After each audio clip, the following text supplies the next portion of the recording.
It's been months and months and months since I've taken my Red 124 for a drive. And what better day to do it than one that is almost 37 degrees outside. And look at the temperature my engine's running at. This car just never ceases to amaze me how well it runs. Like my other M104 980 never runs that cool unless it is actually cool weather. Whereas this doesn't break a sweat, and I've got the aircon going, nice and comfortable in here. Temperature barely goes above 80, that's just where it sits when the thermostat starts to open. Doesn't get any hotter, doesn't get any cooler. I'm happy with that.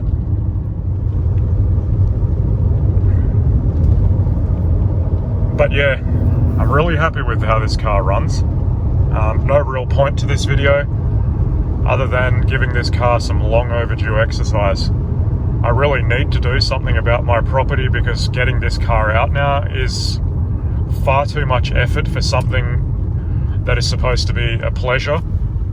It just makes me not want to do it because I have to move 2 other cars, I have to move things around. It's just not pleasant. I need to build some alternate storage arrangements, and then I can drive my 124s more often. At the moment it's just painful. That's one of the reasons I'm just not doing it, other than of course just not having any time. But I do have some holidays coming up, so that will be good. You can see the outside temperature is a fairly stable 36.5 degrees, and you can take that to the bank.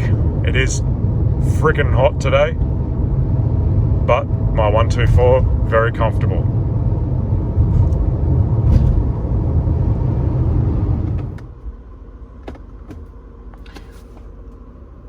It wouldn't be a drive in the Red 124 without a first gear start.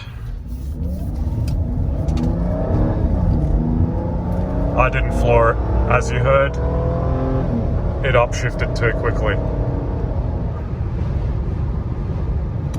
One thing about the accelerator in this car, it is very tightly sprung.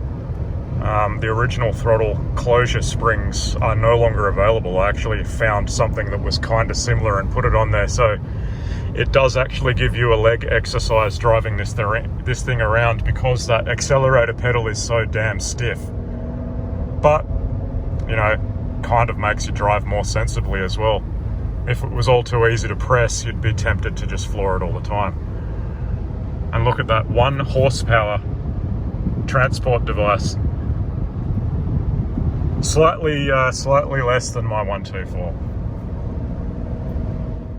Nonetheless, driving the 124 always puts a smile on my face, and I can always continue doing that.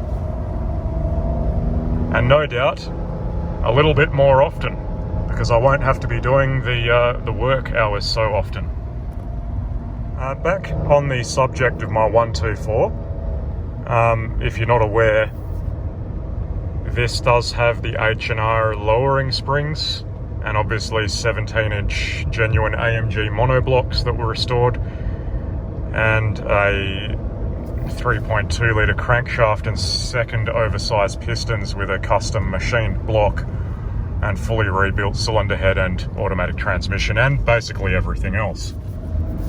And I will say that yes, this car is fun to drive, but as far as the handling is concerned, it's fun for a while, but I would not want to drive a lowered 124 as a daily driver.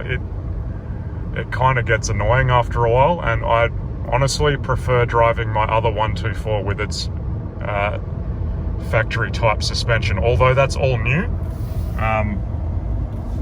Yeah, the kind of driving you can do in Perth, it doesn't really warrant this kind of boy racer kind of car. Speed limits are heavily enforced here. You can't really have any fun on the roads without getting in trouble. This, of course, is the other reason I don't drive my 124s too much, because this thing's in the way.